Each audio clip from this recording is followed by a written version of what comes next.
Hello everybody, we are back at Salute, and this time I've stopped off with Chris from Sally 4th to take a look at some Wars of Ozz and talk about a few other things that they've got going. So Chris, it's great to see you at the show and with a fantastic table as well. Yeah, it's good to see you. Always happy to talk to OnTableTop. So we'll get to the board in a moment, but before we get into that, obviously you're doing a lot of different work and you cover a lot of different ranges from historic through to fantasy. How do you pick what's going to come up and what's coming to? Is it by association, people going, I need to do this, or I fancy doing this, or is there some sort of plan or schedule in there? Because it just seems an eclectic mix of stuff, but it's always fascinating to see what you're making.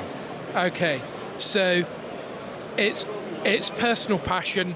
I've been gaming for about 35, 40 years, if I was honest. I've been around the business for about sort of 15 years. To do a project, I've got to be personally engaged and really love it. So I work a lot at the moment in conjunction with a sculptor called Ian Lovecraft. So we talk, we meet up on Zoom, we talk about what we might want to do in the next 6 months or so.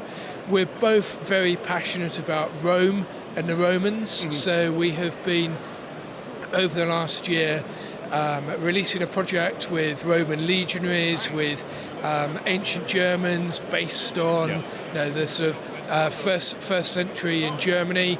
But we play all sorts of other games.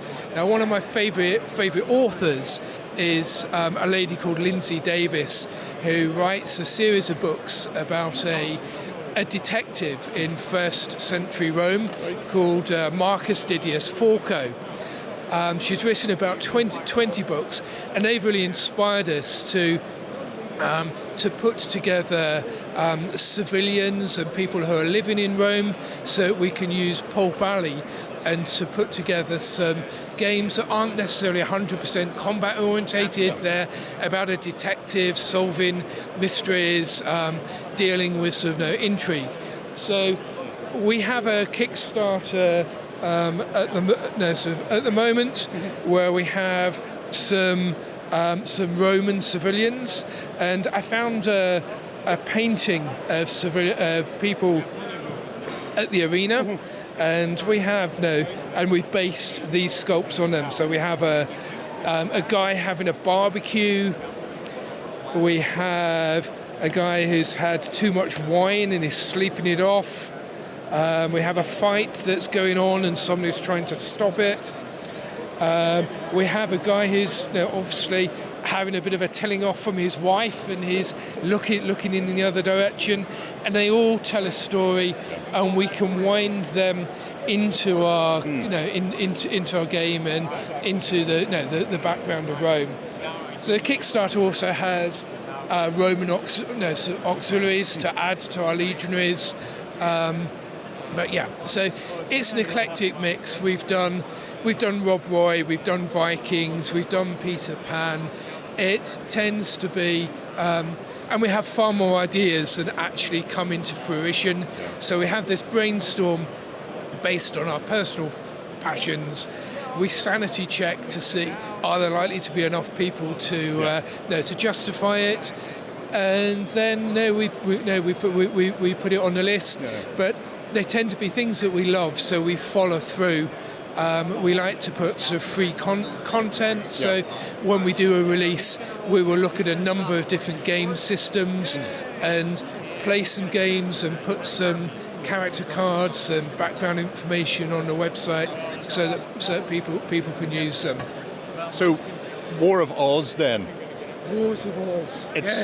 It's a hell of a sight to see so many pumpkin people coming marching across the land. Yes. And one of the things I noticed when I first seen the Oz range starting to come out, a lot of people will be familiar with the film and possibly the more modern film, but there's a whole slew of books. I think there was almost 30 that Frank had written. Yes. So I'm assuming that gives you a wealth of stuff to pull from. Okay, so Oz is a lot more than the film and the one book, as you say. There is a whole wealth of characters that are featured. So because this year's Salute is about pirates, in Oz there's a character called Admiral Ginger, who is a lady pirate who pulls together women from all of the different nations of Oz, and they unite. So we have those represented in our pirate ship, and we also have an army of Ratvians or pie rats, and they're featuring in this game.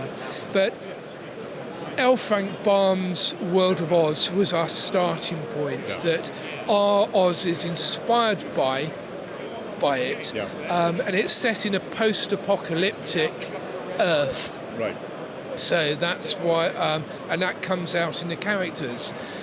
It's a personal, it's a personal project very much of Russ Dunway from Old Glory Miniatures in the US. So a lot of the new factions are products of his overactive imagination. So we've taken the canon as a starting point, and we've added to it. So last year we released a Christmas themed set. So we had the Ice Queen and Ice Trolls, and a plot to steal Christmas from the Children of Yule. So this army that we see here is based on animated toy soldiers, teddy bears, and back home we have Santa's helpers, we have elves, we have reindeer, and that sort of thing. So it's a wide canvas that we can paint on. Fantastic stuff. You have the rule writer here as well. Yes, this is Bakar Serdu, who has joined us from Florida, and is introducing people and running participation games. I would love to get in and have a chat with him, but he looks busy at the moment, so maybe we'll pop back later on and actually chat to them there when they've got a bit more time, because I wouldn't want to interrupt people. Right. Well, I think we've arranged that I will take over running the game. If we can swap in and swap out, then we shall do that thing. Okay. Do you want to grab Buck and send him my way? Absolutely. Thank you. While they're swapping around, I have to say the range that they put together for Oz has been absolutely superb, and I've been particularly fond of things like the pirates that they've added. So it's fascinating to see what they're going for here. Now, hello sir. You are Buck, I believe. Yes, how are you? I'm fine. So you've been the rules writer behind the Wars of Oz. Yes.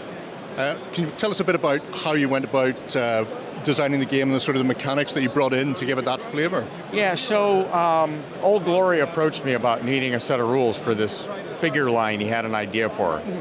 And so I don't do a lot of non-historical gaming, so I said, yeah, I'll do the project, but under the hood, it's really the 7 Years' War if you scratch it a little bit, right, with some magic overlay on it.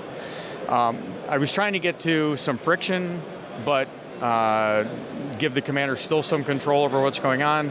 And I was also, so I do that in two ways. There's this double random activation where you have this notion of a dice pool. So you roll dice, and then the commander, when the cards come up, he gets to issue those dice to the units. So he gets some control over when they activate. The second thing is that each unit, each faction has a reaction test chart. Okay. And what the reaction test, and they're different for each faction. So when you get fired on, if you're trying to close with the enemy,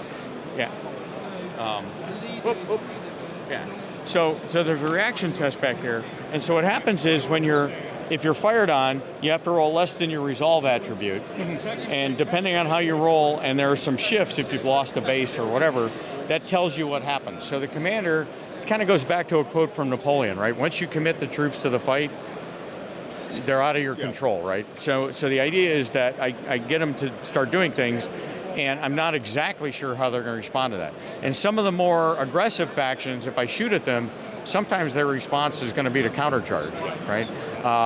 So I could fire back, I can countercharge, I can withdraw 4 inches, I can route, right? It depends on the situation on the table. But since each reaction test chart is a little bit different, each one has kind of a national flavor to them, right? Which is a good way of introducing the fantasy element to a game when you've got a solid core set of rules that are historical in basis. Then having those sort of little tweaks to the factions will do a lot of the heavy lifting to make them fantastical in certain ways. Yeah, that's right. So the other thing I do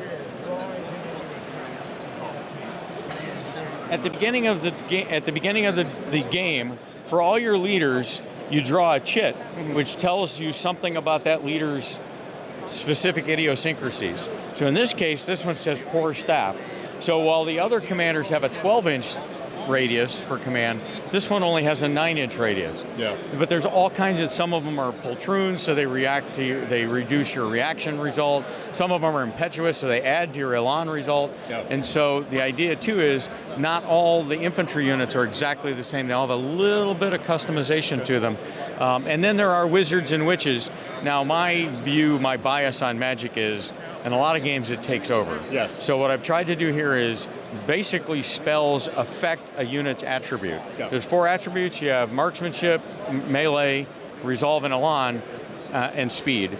And so when wizards throw spells, they affect those 5 things. Yeah. So you don't see a unit completely blown away by one wizard spell, right? They have an impact, but they don't take over the game. A bit of additional impetus just before cavalry hit or whatever it happens to be. It's a good way of doing it. I can improve their elan, so they have a greater chance of closing.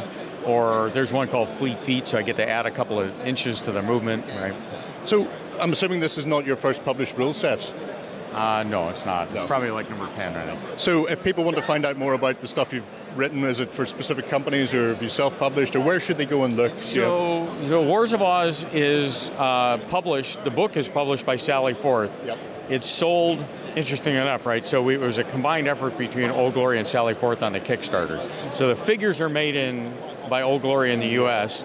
Some of them I think are cast under license to Sally Forth. Yep. The books are produced here, and some of them are sold in the US, right? Now on top of that, so that's Wars of Ozz.